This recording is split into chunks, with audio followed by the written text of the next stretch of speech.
there's the box. Hey, what's good guys? My name's Chris. Welcome back to the official WearTesters.com YouTube channel. Today we got a detailed look at these bad boys right here, man. Oh yeah. But these, I don't even know what these are called. I know what shoe they are. They're Gym Red, okay? So it could just be the Jordan 14 Gym Red. I think I've seen some people call them the Toros. But these, I'm just gonna call them the Gym Red 14s. They got a throwback style box, okay? So this is the original 13 box, 14 box, the Jordan brand box. Do I have one back there? Oh yeah, I got a bunch of them actually. They're on the other side of the... Oh, right there? Yeah, but I got one right here. Oh, actually it's just the lid. The rest of the box is down there. But this was the original box back in the day. It's the same thing, they just turned it red. I don't know why. Obviously it's because the shoe's red. But this is just a shoe that I just think is fantastic. It is one of my favorite on-court models as well from the Jordan line. These in the 13s, you can kind of like alternate between the two because they're very similar. At least the retro versions. The originals were like a little bit different, but the retro versions are very similar as far as tech is concerned. Heel and forefoot zoom mirrors in there, a lightweight Phylon midsole, herringbone traction. These guys right here have a big ass TPU shank plate. The white and red colorway, one of the best colorways, I think. Actually, I'll say that about every original colorway. I know. I do that with the 13s and the 14s and the 12s. I do that with a lot of them. The white and red versions have a carbon fiber shank. The rest of them just have one of these. It's like a TPU shank. Not as strong as the 13 shank plate, which is actual carbon fiber. And one of my favorite features is just that little tiny air scoop back there. It's so cool. They actually made this one more functional, just like the original. It's where like the insole doesn't block it. So it doesn't like allow a ton of airflow or anything, but it's still cool to be able to run around. The little air scoop scoops air in. They were designed after one of MJ's Ferraris. So if you see the emblem right there, look like a little Ferrari shield. Got the tire, racing tire going all the way in there. Those little red things back there are tail lights. These are dope. Now this particular colorway is a brand new colorway. It's actually really interesting looking because it's a high top version of what I consider to be that Laney color blocking. So the Laney low tops were blue with the black toe, same kind of color tooling and all of that stuff. Very similar. They just kind of raised the height a little bit back up to a mid and they put red instead of blue, and that's basically what you got here. Materials are very similar as well. So we have nubuck on the upper. We have suede on the toe. The suede does not feel genuine. It feels like it's synthetic. The back here though, the nubuck is, I'm not gonna say it's 100% genuine, but I think that there's something in it. You can see a little bit of fibers in that little eyelet or whatever. You can also see it in the edging. I'm not gonna say that it's like a premium material or anything, because it's definitely not. However, I'm not gonna say that there are no animal products in here, because I don't believe that that's true. Whether that be leftovers or whatever, it really doesn't matter. Either it's synthetic or it's not, and this is not. Now, like I was saying earlier, the tech specs are just like the Air Jordan 13 Retro. So there is a zoom air unit in the heel. There's another one in the forefoot. The forefoot unit is a standard kind of like oval shaped, like what you'd see in the bottom of a PG shoe, like a Paul George shoe nowadays, or at least the 1 through 3,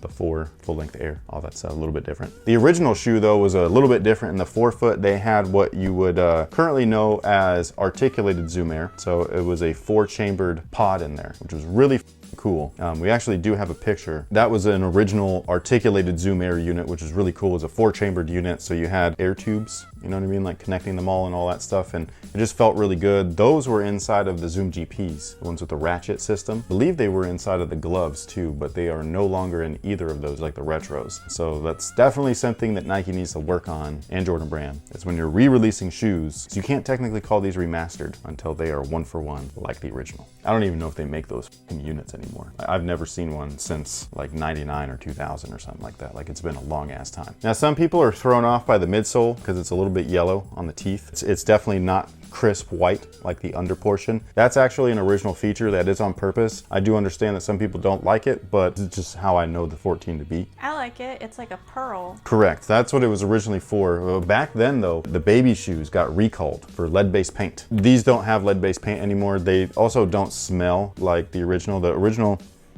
yeah, these don't smell anything. The original had a super distinct smell, the original 14. I don't know if it was the leather or the paint or both, but the 14s had a really distinct smell. I still have an original pair back there of Indiglows, and when you sniff them, even though they're used and they're from like 1998, they smell just like You know what I mean? Like it's super weird. And the paint texture that they use on here, the paint coating, is a lot different than the originals. The originals used to get real sticky over time. I don't know what they, were made with. I don't think the men's pair were lead-based paint. I think it was just the kids sizes. But whatever they've done, this stuff ages a little bit better than the original. But again, this look is an original feature. It was on the original Black Toe colorway. It was on the original Laney's. It was on the original, I think they called them the Gingers, because there was the Chutney 13s and the Ginger 14 lows. Those need to come back. Where the f are those at? What's this? This is cool and everything, but bring us the Gingers, man. Those were dope. They actually weren't. That was one of the first shoes when I seen them. I love the 13, the Chutney 13, but when I first saw the Ginger 14s, I was like, ugh, what?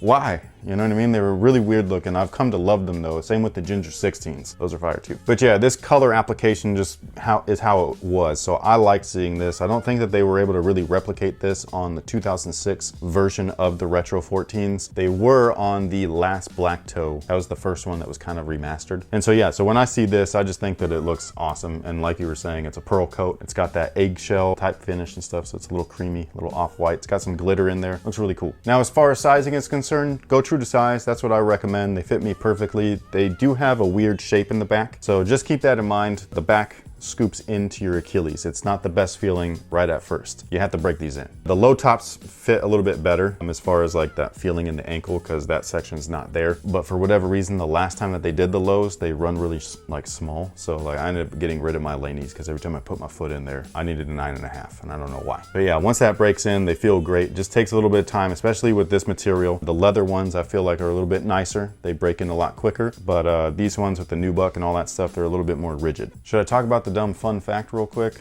or no? I think it's stupid. Well, now my interest is piqued. Okay, so sorry, I probably shouldn't even have brought it up. This is the Jordan 14. There's 14 Jumpman between the two shoes.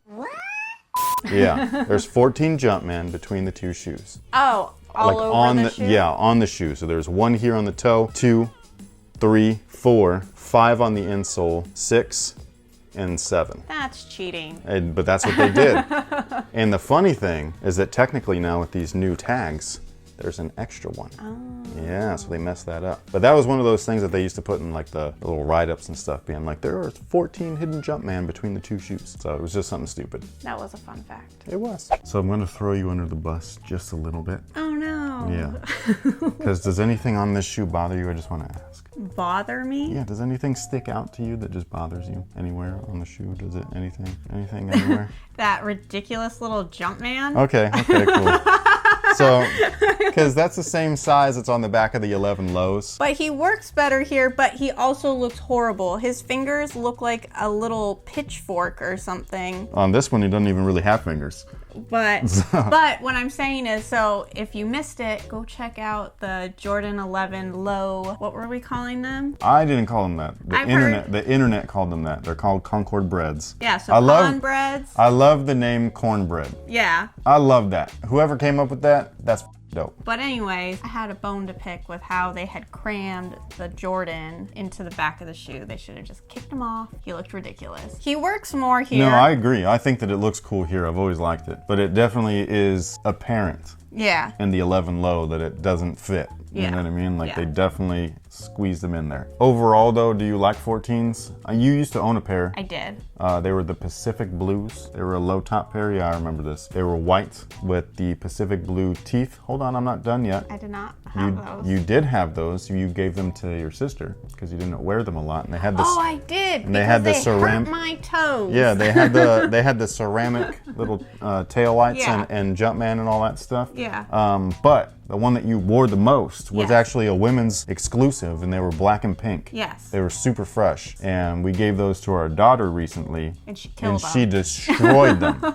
Yeah, that Jumpman on the bottom, he no longer exists. Well, not only that, the nubuck doesn't exist either. It's toast. For those of you guys that don't know, nubuck and durabuck, and that shoe had durabuck. It does last quite a while, so somebody had left a comment about that on the top 3 Jordan 5s because I was saying that it's not real material. It's just a synthetic, which is not a bad thing. I'm just pointing out what the facts are. And somebody had said, but it lasts. It does last, but it does peel. Yeah. So the top coat of a synthetic will peel. Leather lasts. Leather lasts a long ass time. It will outlast good leather, a synthetic nubuck or a durabuck or whatever. So just to put that out there, Fun fact again, actual fact. The synthetic materials do last a little bit longer sometimes, but you won't have that type of peeling. I will say, I'm glad that the shoes like went out with a bang because Yours? I wore those actually while I was pregnant with her. And so for 13 years later, for me to be like, here you go, you can have them. Yeah, they were still holding up and all that stuff, but she wore the shit out of them and just,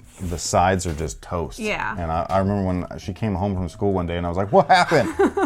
what happened to those? Yeah. Those are classic. They're relics. Now they're obliterated. But overall, do you like the shoe? I know that it's a pinky toe killer for you. Yeah, I can't wear them because The teeth right there. Even though this is such a thin little little piece of foam, but for whatever reason, her toe don't like it. I thought because anybody who pays attention to us, the running gag is with the 14s. You like ribbed.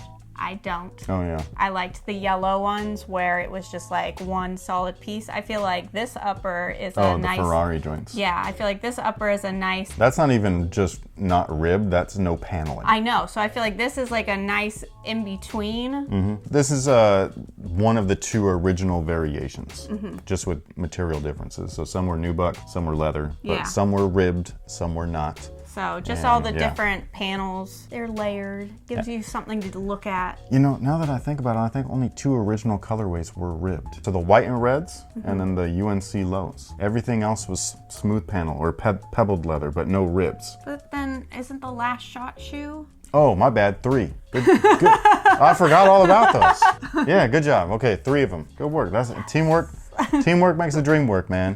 But yeah, these are super dope, I think. I think it's a great new look on the Air Jordan 14. It could have easily have been just an alternate version of like a Bulls shoe or a Bulls color. Maybe like a modern day Chicago color, you know what I mean? Where red uppers are now a thing. Let us know what you think about these down below in the comment section. Retail price is $190. I think that the quality is there. You can play in these, you could not, doesn't matter. I think this is a nice versatile shoe. Again, one of my favorites to play in though on court, just in case anybody's curious. It's always between these, the 12s and the 13s. Like, I don't know which, you know what I mean? Like, I could just cycle through them and be completely happy. But let us know what you think about these down below in the comment section. Release dates will be in the description box because they keep moving around right now and I can't remember them all. But they're not available quite yet, so when they are, good luck. And with that being said, thank you so much for watching. Thanks for all the support, and until next time, guys, have a good one.